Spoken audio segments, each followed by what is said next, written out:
बहुत बहुत स्वागत आपका 5 जन के साबरमती संवाद में। हम बात दरअसल एंटरप्रेन्योरशिप को लेकर कर रहे हैं कि एक सेंस ऑफ एंटरप्रेन्योरशिप की बात है। देश में किस तरह से युवाओं को लेकर ये एक सोच रहती है।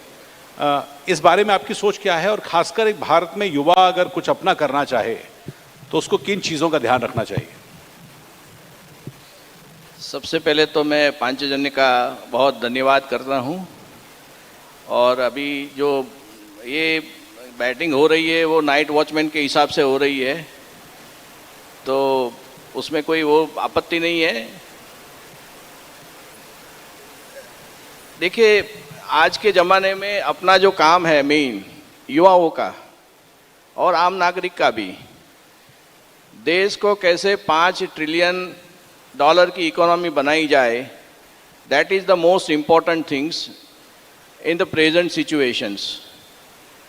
तो उद्यमों जो है उसका मेन जो रोल है वो अपनी उद्यमशीलता देश के बारे में सोच के आगे बढ़े और फिर अपना व्यक्तिगत लेवल पे आगे बढ़े, वो हमारा फोकस होना चाहिए।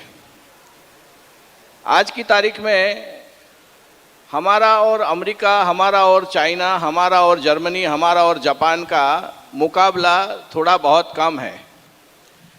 हम लोग अभी 2 इकोनॉमी और पायदान पे आगे जाना है। हमको वर्ल्ड की 3rd इकोनॉमी हमको वो पायदान हासिल करनी है। माननीय प्रधानमंत्री जी का विश्वास है कि हम 2026 के एंड तक ये 5 ट्रिलियन की इकोनॉमी हम कर देंगे, और वो युवा साहसिक के हिसाब से ही होगी। इसमें जो इनका जो रोल है वो रोल कैसे होना चाहिए, ये बहुत बड़ा पेचीदा प्रश्न है।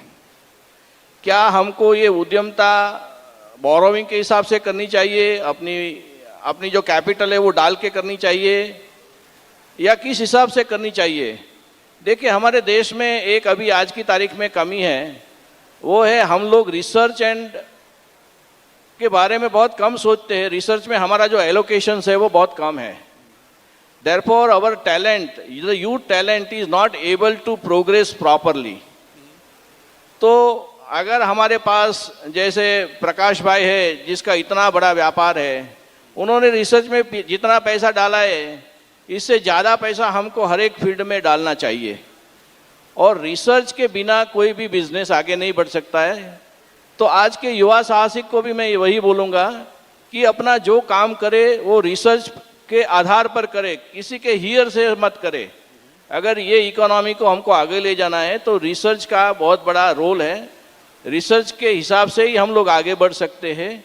आज की तारीख में हमारी जो इकोनॉमी है वो economy is moving very fast, लेकिन युवाओं का योगदान, युवाओं का कंट्रीब्यूशंस बिना हम लोग ये प्रगति नहीं कर सकते हैं। इसलिए रिसर्च के साथ अपनी उद्यमशीलता जोड़े तो मेरे हिसाब से हम लोग कुछ अच्छी प्रगति कर सकते हैं। क्या भारतीय एजुकेशन सिस्टम इस बात की वो देता है कि रिसर्च, क्योंकि ये सवाल हमने सुबह भी पूछा था कि रिसर्च को लेकर थोड़ी अनसर्टेनिटी रहती है, पता नहीं करियर के हिसाब से युवा सोचता है कि इसमें करियर उतना अच्छा है, पैकेज उतना अच्छा है, आगे भविष्य क्या होगा। तो रिसर्च सुनने में बहुत अच्छा लगता है, लेकिन कितनी इसकी प्रैक्टिकलिटी के फीजिबल है, इसको आप मानते हैं? मैं आपको 3-4 उदाहरण देख के समझाता हूँ जो मेरी समझ है उसके बारे में। आज की तारीख में जो कोरिया की इंडस्ट्री है, जैसे हम बड़े नाम जो सुने हुए हैं, सैमसंग है या एलजी है या हुंडई है या किया है, ये 4 कंपनी ले लो। ये 4 कंपनी का जितना रिसर्च है वो सबसे पहले तो एक स्मॉल इंडस्ट्री थी। वो स्मॉल इंडस्ट्री से आज कहाँ तक उन्होंने वर्ल्ड की कौन सी पायदान पे खड़ी है आप देख लो। रिसर्च यानी ओनली पढ़ाई करना, एक कमरे में बैठना या एक टेबल पे बैठना, ये रिसर्च नहीं है। You have to be grossly involve in what you believe. You have to do the real experiment. You have to go in the market. You have to deal with the people. You have to make an investment. If you are having a 100% belief in your self, no success will stop you making a further progress. आपको कोई नहीं रोक सकता। ये 4 उदाहरण यहाँ के हैं। आप अमेरिका का उदाहरण देखिए जिसकी इकोनॉमी की साइज आज की तारीख में $29 ट्रिलियन है। ये बहुत बड़ी, हम तो 5 ट्रिलियन की आज बात कर रहे हैं, 29 ट्रिलियन की इकोनॉमी है। आज चाइना की जो इकोनॉमी है वो 19 ट्रिलियन डॉलर की है।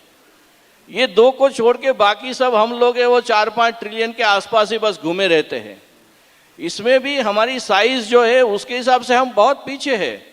क्योंकि आप जापान देख लो, आप जर्मनी देख लो, जर्मनी में छोटे छोटे उद्योगकार रिसर्च में पैसा लगाते हैं, उसकी प्रगति आप देखो।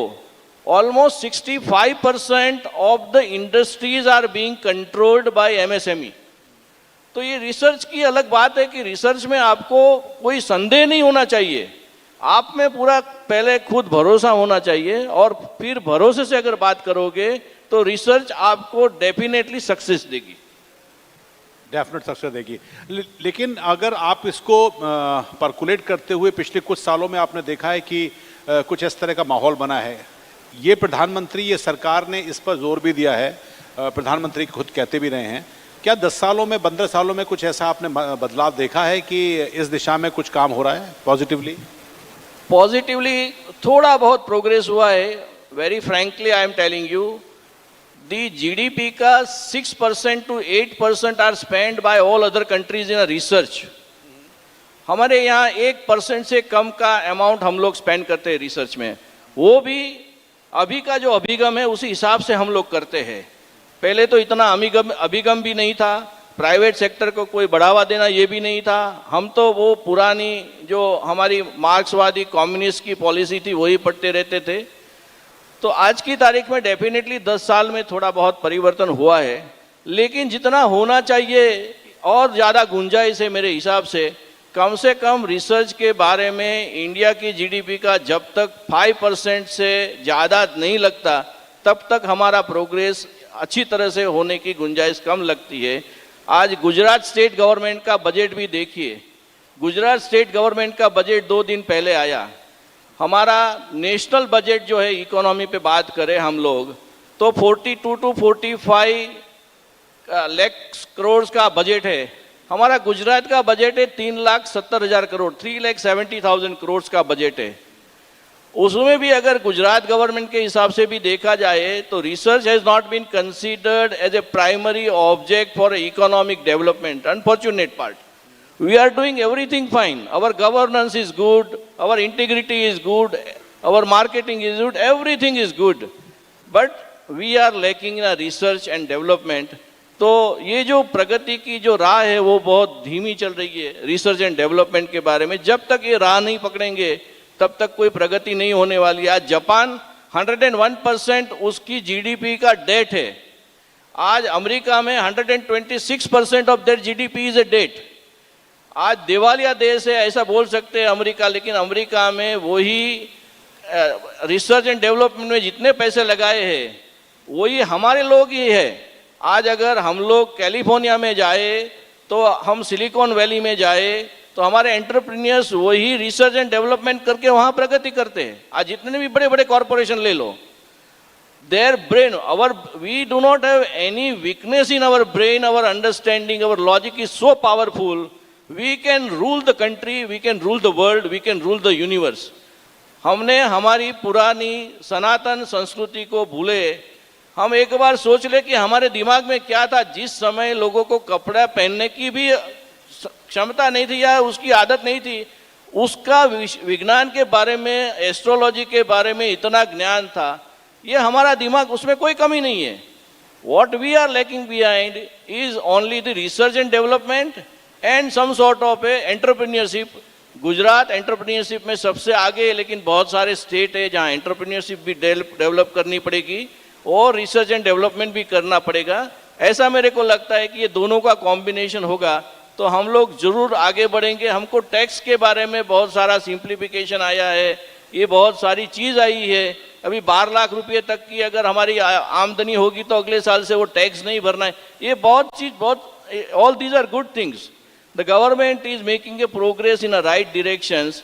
बट नीति आयोग का एक प्रोजेक्ट के बारे में मैं आपको बताऊं, very very important point, the central government has spend the money, you may say by way of the research and development. वो प्लानिंग कमीशन को 2015 में उसने खत्म किया, नरेंद्र भाई ने आके सौથી पहला काम किया। कि वो प्लानिंग कमीशन को स्क्रैप किया। वहाँ उन्होंने नीति आयोग के लेके आए। नीति आयोग में एक जो प्रोजेक्ट चल रहा है वो प्रधानमंत्री गति शक्ति योजना। आपको अगर टाइम है, अगर आपके इंटेलिजेंस है, आपको रुचि है कि देश के लिए कुछ करना है, मेरे लिए कुछ करना है, तो एक सिस्टम ने पूरा कितना जोड़ के रख दिया है, आप कल्पना नहीं कर सकते। उसमें अभी आज की तारीख में गति शक्ति के प्रोजेक्ट के नीचे इंटीग्रेशन में आज करीबन 16 हमारी मिनिस्ट्री एक साथ काम कर रही है, एक साथ काम कर रही है, 16 industry, 39 different nodals are working together, 1800 fields are created in Gati Shakti programme. तो कोई भी चीज़ की अगर आपको इंफॉर्मेशन चाहिए, किसी ने इंपोर्ट किया, किसी ने क्या किया, जैसे ओमेक्स वाले ने, जैसे वर्मोरा वाले ने क्या एक्सपोर्ट किया, कितना किया, कैसे किया, सारी चीज़ आपको वो सिस्टम से मिल जाएगी। ये आपके जो ई वे बिल है उसकी जो रूट है ये प्रधानमंत्री गति शक्ति है। आपके यहाँ कोयला की कमी है, उसकी जो आपको इंफॉर्मेशन मिल रही है गति शक्ति प्रोजेक्ट है। तो you can do a wonders, and therefore I will say that the government has done enough, but not that enough which required to be in a large country with large economy where we have an ambitious target. एक चीज और, when you talk about research, research oriented ecosystem, you talk about the all sector, I mean you talk about in general, and second question जो इसके साथ में जुड़ा हुआ है वो ये कि do we have the ecosystem to support it, even if the government willings comes forward, अगर आती भी है तो क्या हमारे पास उस तरह का इकोसिस्टम है? क्योंकि ये सुनने में बहुत अच्छा लगता है लेकिन प्रैक्टिकलिटी इसको इम्प्लीमेंट कराने के लिए हम क्या उतने तैयार हैं? Very excellent question, very excellent questions, congratulation to you. हमारी जो इकोसिस्टम है, सबसे पहले सेकंड क्वेश्चन का मैं आंसर करूंगा कि हमारी जो इकोसिस्टम है वो ecosystems we all are prepared. हमारी ऑनेस्टी, हमारी अंडरस्टैंडिंग, हमारी जो सिस्टम है उसके लिए हमको कोई डाउट नहीं है। Only the thing is that we need a push, we need a bureaucratic clutches to be get out of the systems to somewhat extent. We should give a freedom to make a some decision. तो ecosystem पूरी तैयार है हमारा। अगर उसमें एक बार हमने सोच लिया तो हम किसी से भी कम नहीं है, ये बिल्कुल बराबर है। आप देखिए, आपके सामने कोविड का एग्जाम्पल है। जो पीपी किट हमको बनाने नहीं आती थी, क्या होती थी वो भी पता नहीं थी, 1 महीने के बाद हमने 180 कंट्री में ये पीपी की किट एक्सपोर्ट की। तो इकोसिस्टम में कोई कमी नहीं है, इकोसिस्टम इज फुल्ली। आप बिजनेसमैन को बोलो कि ये जरूरत है, आप ये बोलो कि ये करना है। आज की तारीख में दूसरा एग्जाम्पल मैं आपको दूं कि इकोसिस्टम के बारे में, अगर शिप ब्रेकिंग का बिजनेस यहाँ इंडिया में डेवलप हो रहा है तो शिप ब्रेकिंग का बिजनेस जितना डेवलप हो रहा है उसमें अगर आप जिस प्रकार से इकोसिस्टम अगर डेवलप करोगे तो दुनिया के बड़े बड़े जहाज यहाँ आके खड़े हो जाएंगे। उसमें बहुत सारा पॉल्यूशन होगा, बट वो पॉल्यूशन कंट्रोल करने के लिए हमारे पास बहुत सारे आयाम भी है, उसके उपाय भी है। अगर वो इम्प्लीमेंट इकोसिस्टम के साथ करेंगे तो पूरा बिजनेस डेवलप होएगा। तो हर एक इस सिस्टम में ये परिस्थिति है, ऐसा नहीं है कि we can't do anything, we can do. आपने देखा कि लाल बहादुर शास्त्री ने, मैं दूसरा एग्जाम्पल दूं, जब बोला कि हमारे यहाँ अन्न की कमी है, उन्होंने खुद ने भी उपवास किए। बाकी आपको 3 साल में भारत ने खाद्य का कोई कमी रहने नहीं दिया। तो we have everything with us, only what we need is a leadership. The current leadership at the national level is fantastic, वो उसमें कोई कमी नहीं है। और अपने पब्लिक का भाई माइंडसेट बहुत अच्छा है, we can progress very well, there is no doubt about it. अब चूंकि आपने थोड़ा सा उस पर बात किया है, रिसर्च पे आपने बहुत अच्छी बात करी है। हमारे जो सरकार के द्वारा किए गए इकोनॉमिक जो भी स्टेप्स हैं पिछले कुछ समय में, टैक्सेशन इस बजट में बड़ी चर्चा का विषय है, या इससे पहले की जो तमाम है उसको आप कैसे देखते हैं? क्या ये उस सही दिशा में है जिसमें कि $5 ट्रिलियन इकोनॉमी की बात सरकार करती है? मैं जनरल सा सवाल कर रहा हूँ आपसे कि जो मेजर स्टेप्स सरकार ने लिए हैं, वो चाहे डीमोनेटाइजेशन से स्टार्ट हुआ, फिर जीएसटी, फिर टैक्सेशन में रिफॉर्म्स हैं, कॉरपोरेट लॉज में कुछ बातें हैं, इसको आप कैसे देखते हैं? देखिए, बहुत सारे रिफॉर्म्स हुए हैं लेकिन वो रिफॉर्म्स इतने पर्याप्त नहीं है, क्योंकि हम जिस एंगल से इकोनॉमी को देखते हैं वो हमारा नज़रिया थोड़ा नैरो है। मैं आपको large perspective of economy, large perspective of the international business का एक थोड़ा सा उदाहरण दे दूं तो आपको थोड़ा पता चलेगा कि how the business is going and developing it. जैसे बायलैटरल ट्रीटीज है, जैसे इंडिया यूएसए की बायलैटरल ट्रीटी है, इंडिया यूके की बायलैटरल ट्रीटी है, इंडिया केन्या की बायलैटरल ट्रीटी। ये जो बायलैटरल ट्रीटी है वहाँ अभी बहुत सारे बॉटलनेक्स है। जब तक वो बॉटलनेक्स नहीं होंगे तो वो सारी सिस्टम हमारी खत्म हो जाएगी। अभी रिसेंटली एक जजमेंट आया है, शायद वो आपको इतना इफेक्ट नहीं करता है इसलिए आपको ध्यान में नहीं है। नेस्ले कंपनी में एक सुप्रीम कोर्ट ने जजमेंट दिया है, इसी हिसाब से जो हमारा स्विस के साथ जो कॉन्ट्रैक्ट था, हमारा डबल टैक्सेशन ट्रीटी था, जो हमारा बिजनेस का ट्रीटी था, that has been cancelled and they are withdrawing their investments from India. वो इंटरप्रिटेशन का मामला है और इसमें कोई बड़ा लंबा चौड़ा कुछ नहीं है, 8-10 हज़ार करोड़ का मामला है। The government should be proactive, but today there are certain things which we cannot discuss and debate in a public, but needs to be reformed in that way. आज नया जो इनकम टैक्स का बिल लेके आए हमको लगता है, but this is nothing but it is a old wine in new bottles.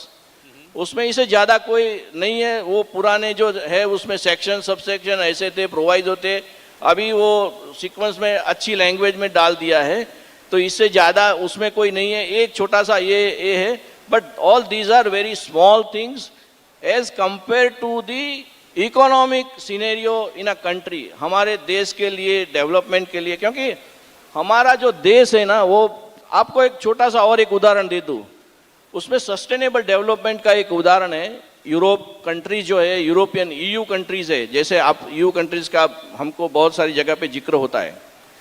What they have done, आज ट्रंप ने ड्यूटी डाल दिया 140% to 400% ये ड्यूटी डाल दिया। हमको लगा कि ये ट्रंप ने बराबर नहीं किया, हमारे साथ नहीं और के साथ भी नहीं किया, और ये बार सब न्यूज़पेपर स्टोरी छाप देता है। लेकिन हमको ये सोचना चाहिए कि भी ये जो है, ये तो एक हमारा जो फैसेट है वो सामने आता है, इसका हिडन फैसेट और है। यूरोपियन कंट्रीज आप यहाँ से कुछ एक्सपोर्ट करोगे गुड्स, तो वो अपने यहाँ से डिफॉरेस्टेशन के नाम से आपके पास ज़्यादा पैसा लेगा। हमारा एक्सपोर्ट यहाँ से कॉस्टली होगा कि आपकी फैक्ट्री में आपने कौन सा फॉसिल फ्यूल यूज़ किया है या कोई ग्रीन पावर यूज़ किया है, नहीं किया है तो हमारा सर्टिफिकेट लो फिर एक्सपोर्ट करो। तो ऐसे जो सस्टेनेबल गोल के नाम पे यूरोपियन कंट्रीज हमारे पास से जो पैसा लेती है वो सारा बॉटल के। We have to fight for that climate change. Climate change के नाम से यूरोपियन जो कंट्रीज है वहाँ CBAM करके एक उन्होंने टैक्स का नया जरिया ढूंढा है। वो हम जैसे भी एक्सपोर्ट करते हैं, बोले ये स्टील इंडस्ट्री है, एल्यूमिनियम इंडस्ट्री है, ये आपने एक्सपोर्ट किया है तो इसमें इतना आपका कौन सा फ्यूल यूज़ हुआ नहीं हुआ है, तो आप बोले कि हमारे यहाँ वो ऊर्जा जो उत्पादित होती है वो अगर सोलार से होती है, उनके यहाँ से सर्टिफिकेट आप ले लो। यानी उनके इकोनॉमिक प्रमोशन के लिए और आपका डिटरेंस क्रिएट करने के लिए उन्होंने ये सारे प्रॉब्लम्स खड़े किए हैं। तो ये भी जो चीज़ है वो इंटरनेशनल इकोनॉमिक जैसे हम लोग देखते हैं वैसा ये तो छोटा नज़रिया है रिफॉर्म्स का। ये सारी चीज़ भी रिफॉर्म्स करनी पड़ेगी हमको और उसके साथ चलना पड़ेगा, तो ही हमारा देश अन्य देशों से कॉम्पीट कर पाएगा। Otherwise we will be lagging behind in international trade, क्योंकि हमारा जो ट्रेड डेफिशिएंसी है, एक अमेरिका के साथ ही हमारा बिजनेस का बैलेंस ऑफ पेमेंट सरप्लस है, बाकी सब कंट्री के साथ हमारा बैलेंस ऑफ पेमेंट नेगेटिव में, ऑल आर इन नेगेटिव। तो हर एक कंट्री को आइडेंटिफाई करके जब तक ये नहीं करेंगे, उसके सारे रिफॉर्म्स नहीं करेंगे, उसमें भी प्रॉब्लम आ रही है। अब तो ट्रंप उसमें भी कुछ अड़ंगा लगाने की कह रहे हैं। तो correct. So that's why we need to think about it from that angle, और वो एंगल से हमारा इकोनॉमिक डेवलपमेंट अगर वो रिफॉर्म्स नहीं लाएंगे, वो उनको स्ट्रीमलाइन नहीं करेंगे, तो हमको चाहे एक बार 5 ट्रिलियन इकोनॉमी हम लोग अचीव कर लेंगे, लेकिन आगे जो हमको और नेक्स्ट पायदान जो जानी है वो तो 19 ट्रिलियन डॉलर वाली चाइना है। हम चाइना के साथ चाइना के हिसाब से compete, because that is a dictatorship country, we can't compete with them. ना उसको पूछने वाला है, ना कोई कहने वाला है, ना सुनने वाला है, तो वो नहीं है। और अमेरिका का जो है वो मुकाबला करना बहुत मुश्किल है, क्योंकि वो तो 29 ट्रिलियन पे खड़ा है आज की तारीख में। बाय 25th एंड और 26 it will reach to 33 trillion dollar. तो economic the economic growth of those countries at the rate of 2%, our economic growth is at the rate of 6%, 7%, 8%, लेकिन हमारी इकोनॉमी की साइज छोटी है, इसलिए हमको 6% नहीं, हमको 10% के हिसाब से ये प्रोग्रेस करना है। साउथ कोरिया का हम जो अभी एग्जाम्पल दे रहे इतने सालों से, South Korea has consistently make a GDP development at the pace of the 10% for 15 years. तो साउथ कोरिया जो है उसी हिसाब से हमको हमारा देश का अगर विकास करना है तो विकास की राजनीति करनी पड़ेगी। जो मोदी साहब अभी वही बोल रहे हैं कि भाई आप इससे ऊपर आइए। 10% के हिसाब से जब तक प्रोग्रेस नहीं होगा तब तक देश का इकोनॉमिक डेवलपमेंट नहीं होगा। इकोनॉमिक डेवलपमेंट नहीं होगा तो ये सारी समस्याएं है, वो समस्या का जड़ वहीं का वहीं रहेगा। सवाल मेरा वो पॉलिटिकल भी है। आपने ये बात तो इकोनॉमी की करी, हमने टैक्सेशन की बात की है, पर वी आर ए सोशलिस्ट, एक काइंड ऑफ ए समाजवाद वाली सोसाइटी है। हमारी सरकार की कुछ एक अपनी सोशल रिस्पॉन्सिबिलिटीज होती हैं। बहुत सा सेक्शन अभी गरीबी और उसके नीचे होता है। फ्रीबीज की इकोनॉमी की बात हम तमाम पार्टियों की करते हैं। ऐसे में ये बैलेंस बिठाना कितना पॉसिबल है, क्योंकि बहुत सी पार्टियां तो फ्री भी डांट देती हैं, कभी ये फ्री ले लो, ये माफ़ कर दिया। तो ऐसे में इकोनॉमी को झटका नहीं लगता है अगर बावजूद उसके कि इस दिशा में कदम उठाए जाएं? Are not these steps kind of a bumper और एक तरह का रोड ब्लॉक के तौर पे काम करते हैं? फ्री बीज की इकोनॉमी तो आपकी बात सही है, आई फुल्ली एंडोर्स की फ्री बी की इकोनॉमी कम होनी चाहिए जितनी भी। बट हमारे देश में समस्या और भी है। जैसे प्रधानमंत्री ने 5 साल के लिए 80 करोड़ लोगों के लिए धन धान्य उपलब्ध फ्री ऑफ कराने की घोषणा की है। क्यों करनी पड़ी है? Because the people are not having even their food for their survival, for their basic amenities.